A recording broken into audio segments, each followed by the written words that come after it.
সেদিন ছিল বিশ্বকর্মা পুজো, তো আমি একদম রেডি হয়ে ব্ল্যাক পরি হয়ে আমি চলে গেলাম অফিসে। একটু ঢং করছিলাম, দেখছিলাম আমাকে কেমন লাগছে। তারপর অফিসে গিয়ে দেখলাম পুজোটা প্রায় শুরুই হয়ে গেছে, তো সবার সাথে একটু ফটো ভিডিও করলাম। তারপরে চলে গেলাম একটু আমি খাবার দাবার খেতে। তো খাবার দাবারে একদম পেঁয়াজ রসুন ছাড়াই খাবার ছিল, যেমন রাইস, দই বড়া, ভেজিটেবিল চপ, এইগুলোই ছিল।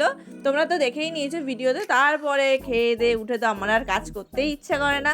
দুপুরবেলা যেহেতু খাওয়া দাওয়া হয়েছে, আমার না প্রচণ্ড ঘুম পাচ্ছিল, তো কাজ বাজ করে আমি 8টার সময় প্রায় বাড়ি চলে এসেছিলাম। তারপরে একটু আবার আয়নার সামনে ঢং করছিলাম। আমার তো শাড়িটা খুলতেই ইচ্ছা করছিল না, মনে হচ্ছে আরও কোনো পোজে ফটো তোলা বাকি আছে কিনা। তারপর আমি বাড়ির সামনে এসে দেখি কি যে ঠাকুর প্রায় চলেই এসছে। রাত্রেবেলা পড়াশোনা করছিলাম একটু, তারপরে পড়তে পড়তে 2টো বেজে গেল। তারপর দেখলাম বৃষ্টিও চালু হয়ে গেছে।